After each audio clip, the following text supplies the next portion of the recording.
Alright, so I haven't recorded a video in about a month, so this feels very weird. I have a feeling that this video is going to be very terrible because I haven't recorded in like a month, which is crazy. I usually don't go, decently long periods of time without uploading, but life has been pretty crazy recently. It's also something on my shirt, right here. I don't know what that is, but I'm too lazy to change shirts, so that's going to be a thing in this video. There will be something on my shirt the entire time. So hopefully that's not a problem. But it's been a bit since my last upload. Hello everyone. How you doing? Hopefully you're doing pretty good. I'm doing pretty good. Just really freaking busy. I do plan on doing a channel update video hopefully sometime soon when I have more time to kind of explain what's going on and what's going to happen with the channel as time goes on. But today, we are going to be talking about E3 2017. And yes, I know, I am like 2 freaking weeks late on this because I've been so busy. I just haven't even had time to like sit down and record. So this is the first time I've had time to record in a while. So I wanted to do some videos on E3 because I've been doing videos on E3 since 2015 and I wasn't going to break tradition. And I might be a little bit late, but it's better late than never, right? So yeah, here we are. Doing a video, a typical video from me, no real cuts or anything, so it's going to be purely me talking about E3 and whatnot, so hopefully everyone will enjoy this video. While also looking at the stains on my shirt. I really don't know what that is. I hope it's nothing super gross. Hey, my phone's going off. Hey, look at that. It's no one I know though, so that's okay. I probably should edit that out, but I'm probably not. I'm just gonna leave it in. It doesn't matter, but we're gonna talk about E3 today. And hopefully this video won't suck. Hopefully also tomorrow or hopefully sometime soon I'll have the video of my top 5 games on E3 out as well. But let's go ahead and stop talking. We've been talking for 2 minutes. That's a little crazy. I didn't want to talk that long. Let's get into E3 2017. I do have some stuff up here on my computer because I can't really remember everything that happened. I didn't get to see everything with E3. So I do have some web pages up here that are going to kind of help me remember what the heck went on during E3. So I will link all of these in the description below if you want to check them out for yourself. Spoiler alert, I'm using IGN because it's the first thing I saw. But E3 this year for me was a little bit more disappointing than I was hoping it would be. 2015, 2016, E3 was pretty dope, especially 2016. 2015 was good as well, especially Fallout 4 and all that. It was awesome. But this year's E3 was a little disappointing. Nothing really super crazy happened. And I just really wasn't super excited about anything else. I guess I'm kind of excited about some things, but it was just kind of a disappointing E3. But we're going to go ahead and start with EA 2017. You're going to see my hand go over here to my mouse because I do have to kind of read through some of this stuff here so I can kind of remember. But EA's conference was, I guess, a typical EA conference. It was honestly a little boring at times. Madden and FIFA were shown a little bit here at E3 with EA. I don't know why I worded it like that. But they do have some DLC for Battlefield 1. I didn't play Battlefield 1 or anything, so that wasn't interesting. But one thing that they did show that was interesting after, FIFA and Madden and all that trash, they did show a new game called A Way Out, which looks really cool. It's a co-op game, kind of looks like Prison Break or something like that, but the game looks really cool. I think what really stood out to me with this game in particular is you can always see what your co-op partner is doing. It's kind of like split screen, so you can kind of always see what your partner's doing. So A Way Out looked really cool. I definitely would like to play through that with a friend. So that's really one of the only things that was shown at EA's E3. They also showed Need for Speed Payback, which I don't know if I was the only person, but this game, like the way the cinematic crashes happened, this game reminded me a lot of Burnout 3. I think the full game was called Burnout 3 Takedown. I could be wrong about that, but if you've ever played Burnout 3, you know what I'm talking about. These crashes look really similar to Burnout 3. So I was actually kind of impressed with Need for Speed Payback. I haven't played a Need for Speed game since I was like 12 or something. I'm 19 now, so that kind of tells you right there. I haven't played a Need for Speed game in a long time. But I might have to get this game as I stutter a little bit. I might have to get Need for Speed Payback. And then BioWare showed off a little secret teaser trailer for their game Anthem, which looks super cool. We're going to talk more about that during Microsoft's conference, though. But that game did look cool. I will talk more about that when we get to Microsoft's conference. And then it's EA, so they spent a lot of their time talking about Star Wars Battlefront 2. With Star Wars Battlefront 1, of course, the remake. You know, the original two games that came out back in the day, those two games are just amazing. Best games in the freaking world. Okay, I wouldn't say they're the best games ever, but they were really fun. Had a lot of great childhood memories with that. So the reboot of Battlefront was really disappointing to me with lack of content, kind of a boring multiplayer. It just wasn't anything like the original. So I was pretty disappointed with the original Battlefront game. But I will say, and I don't want to get hyped for this game. I really don't. I don't want to overhype Battlefront 2 or anything. But Battlefront 2, honestly, looks like they're fixing some of the problems Battlefront 1 had. And hopefully I haven't said Battlefield. Hopefully I haven't said Battlefield. But hopefully Battlefront 2 will be good. It does look like they fixed a lot of the problems from Battlefront 1. So I'm kind of interested to see. I will be purchasing this game. Apparently I can't talk today. That's okay. But I will not be pre-ordering it or anything like that unless there's a beta, just to try the beta. But I'm open to this game, I guess. It did look pretty dang fun, I will say. But that's all I'm going to say for EA's conference, because that's really all there was. Battlefront 2 was like the biggest part of the conference, really. They started it off with this. I think it was the main character from the storyline of the game came out and introduced the segment for Battlefront 2. They had some really boring commentators commentate over the gameplay, but that was pretty much it for Battlefront 2. And like I said, literally 10 seconds ago, I'm open to the game. I don't want to overhype it, but it does look pretty good. It does actually look pretty good. Alright, I'm pretty sure I stuttered and messed up a lot while talking about EA's press conference, so hopefully that does not happen here with Microsoft's E3 conference, which is the one that happened after EA, of course. And I did actually watch this one. Not sure if I mentioned it, but I did watch EA's as well. But Microsoft's conference, man, so much stuff. Just looking at this, there was a lot of stuff showed. They showed over 42 games at Microsoft's E3. None of them were super interesting, to be completely honest with you. A lot of the games they showed weren't that interesting. But I will say, Microsoft honestly probably had the best E3 conference. Honestly, they really did have a pretty decent E3 conference, I had to say. They showed a lot of games, and a lot of them I didn't care about, but they did have a pretty nice E3. They started off with revealing that the Xbox Scorpio is actually called the Xbox One X. It's pretty dang powerful, 6 teraflop GPU, which, obviously if you have a PC, your PC probably beats it if you spent pretty good money on your PC. But that is pretty good. It's clocked at 1.1 or 1.2 gigahertz if you want to round it up, which is a little slow compared to some of the GPUs out in the PC world. But then again, this is a console, so I don't really want to do too much comparison. It does have 12 gigs of GDDR5 memory, which is cool, really good. And it, let's see, 326 gigabytes of memory bandwidth and true 4K resolution. And they actually revealed the price tag, which was really cool. It's $500, which honestly, it's not a bad price. It's not bad. I was honestly thinking $700, but that I'm really glad it's $500, same price as the OG Xbox One. But some of the things with this Xbox One X, I'm not really sure if I'm going to be getting it, to be completely honest with you. I feel like, honestly, the Xbox One X is held back by the original Xbox, which is kind of unfortunate because I'm pretty sure, I could be wrong. If I'm wrong, feel free to correct me down below in the comments. But, the Xbox One X obviously has to play all the games the Xbox One can, and the Xbox One has to be able to play all the games the Xbox One X can. So it's like the Xbox One family, or whatever you want to call it.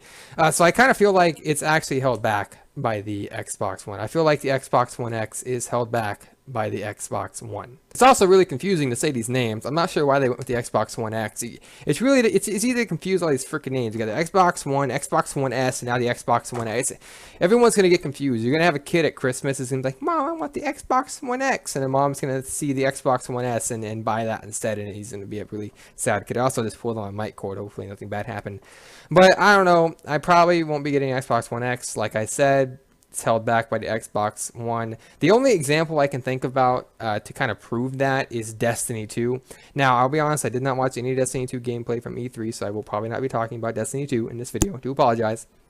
But Destiny 2 on the Xbox One X runs at 4K 30 frames per second. And the reason I think it's not like 1080p 60 or 4K 60, if it can even do that, is because, your Xbox One X will be playing with people on the Xbox One. So to have one console running 60 and the other running 30, it's just not fair in a console. I don't even know what I'm trying to say. It's not fair for consoles. On PCs, different story. Everyone has different hardware and whatnot. But on consoles, everyone's supposed to have the same hardware. So I don't know. I just feel like it's held back by the Xbox One. I'm not going to... Let's just drop the Xbox One X now before I get too freaking confused. Let's move on to actually some of the games they showed. First game they showed that were running on the Xbox One X was Forza Motorsport 7. Forza game looked beautiful and everything like that. Assassin's Creed Origins was also shown, which I did not care about. It looks a lot just like all the other Assassin's Creed games. For me, Assassin's Creed died after Assassin's Creed 2. I didn't really enjoy many of the other ones. Black Flag was half decent, and Unity, I played it for like 5 minutes on my Xbox, and I just never played it again. But man, I tell you, the best game at Microsoft's conference, I kid you not, this game surprised the crap out of me because I've never played a game in this series before. And after seeing this, I went out and bought a bundle on Steam that had the first 2 games in it because I really wanted to play through them in preparation for this game, and that is Metro Exodus. My God, this game looked beautiful as heck, man. When I was actually watching this, me and my friend were trying to guess like what games are being shown. So when Metro Exodus came up, I was like, what is this game? This game looks really dope, man.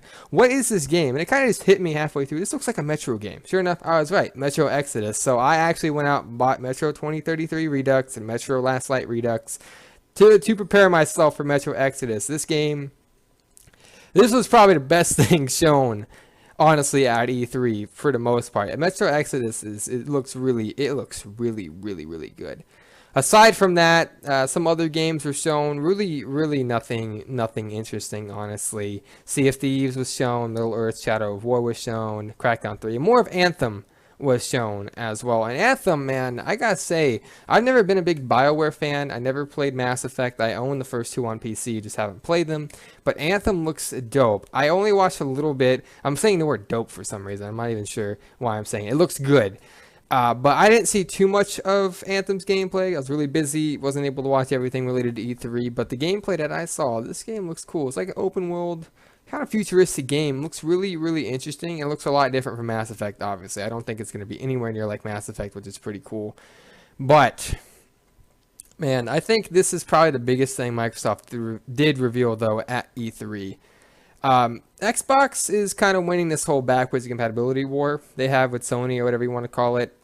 They have, of course, the Xbox 360 backwards compatibility program, which it just absolutely destroys whatever you want to call PS4's backwards compatible solution. It's like PlayStation Now or something.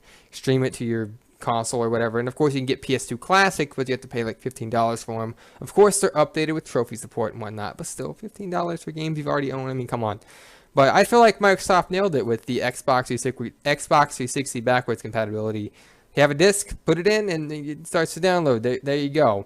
So they announced that Xbox games will be coming to the Xbox One backwards compatibility program, which is awesome. And over 30 of those games will all, if I'm reading this right, over 30 games will also have Xbox One free 4K updates coming for the Xbox One as well. I think that actually is maybe related to just regular games. I don't really know. But that was a really awesome announcement to see that they are also bringing Xbox games to this backwards compatibility program, because there are a lot of Xbox games I would like to play on the Xbox One. So this is very exciting.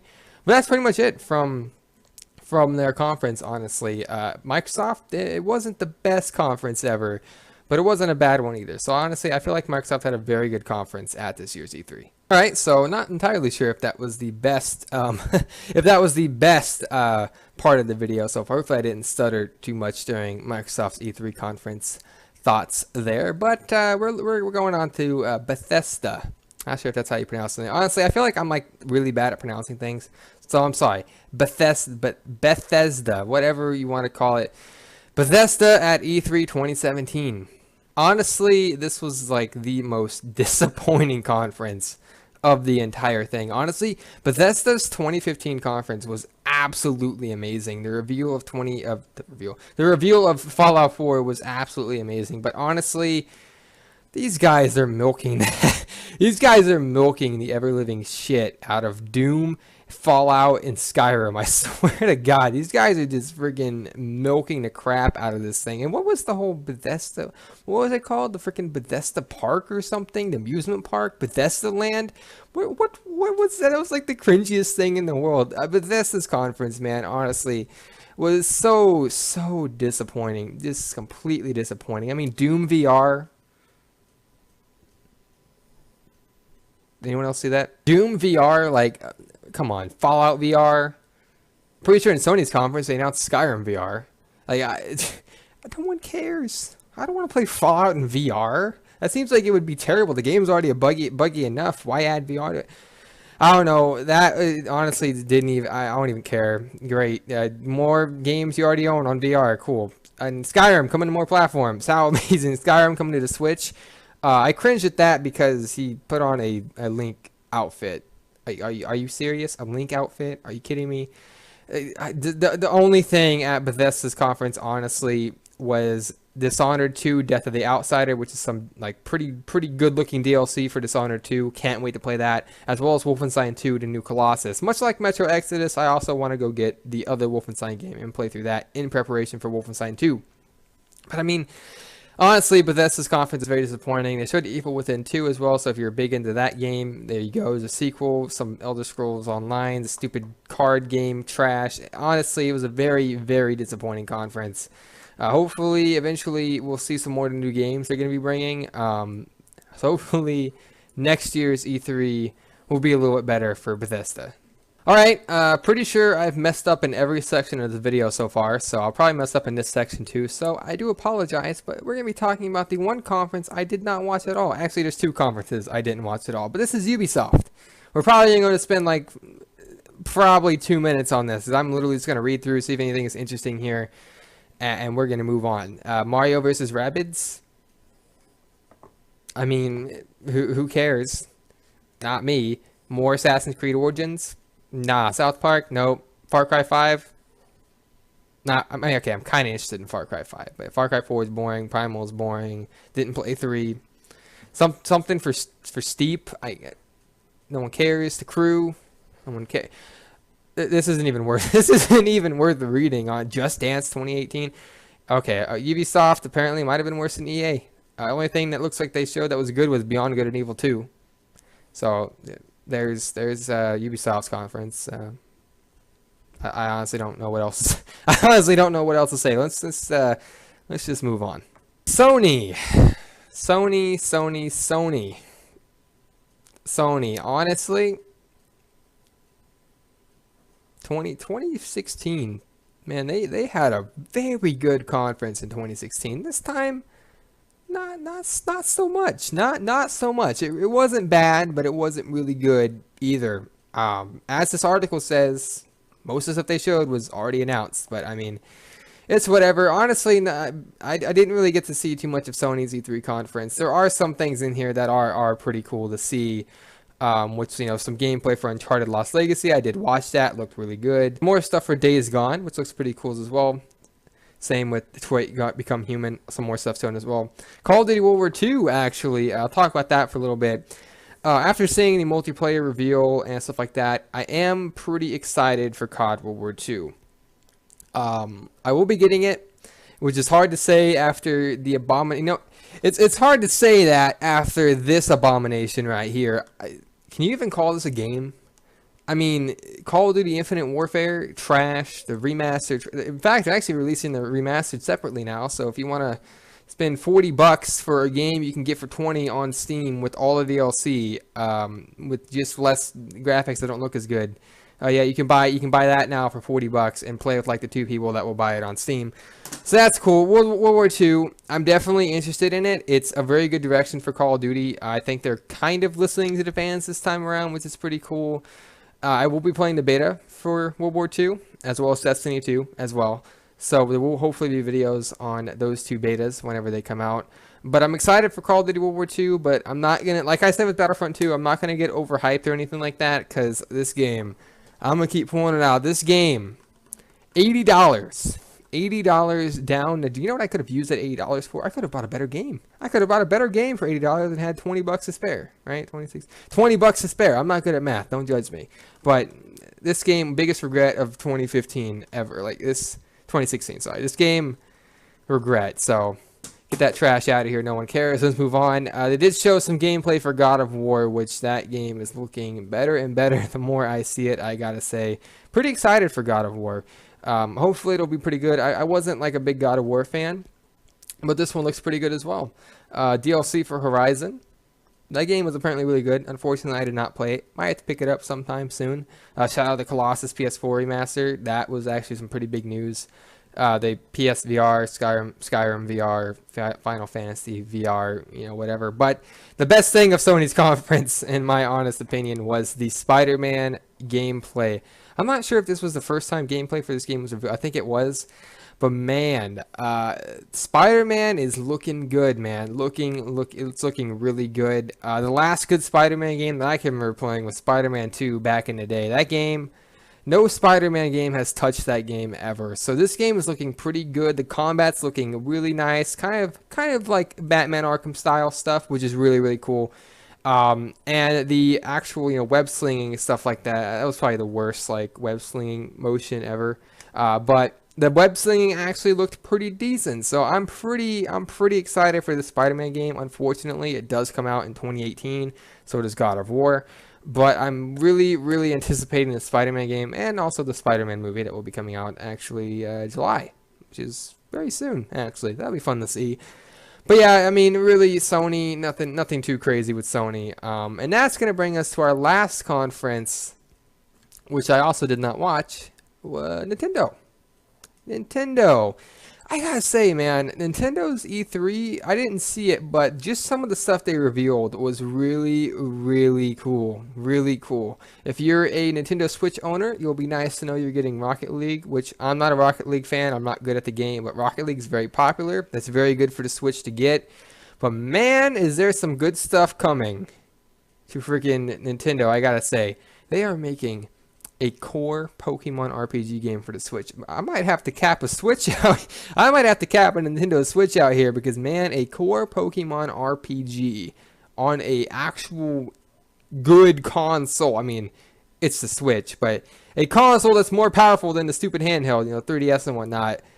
That's something I've been waiting for a very long time. So if this is done right, this is going to be just an absolutely amazing game. I'm really interested to see what they're going to be doing with a core Pokemon RPG on a Nintendo Switch on a home console, something you can play on your freaking TV. Wanted that for years, so that was also cool.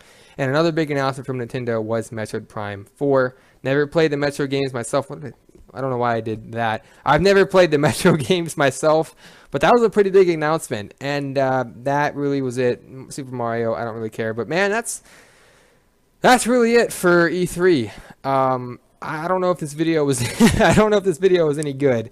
Keep in mind, I haven't recorded in about a month, but E3 was pretty disappointing overall. There were some good things shown here and there, but that's really all I have to say about this year's E3. I'm really hoping E3 2018 will have some amazing announcements. I guess we'll have to wait and see. Hopefully you guys have enjoyed this video. Let me know down below if you did enjoy it. You can leave a comment down below, drop a like on the video. Let me know what you thought of E3 2017. Was it boring? Was it amazing? Did it just suck? You let me know. And I hope you guys enjoyed this video. Stay tuned for my top 5 games from E3 2017. And I'll see you in the next one.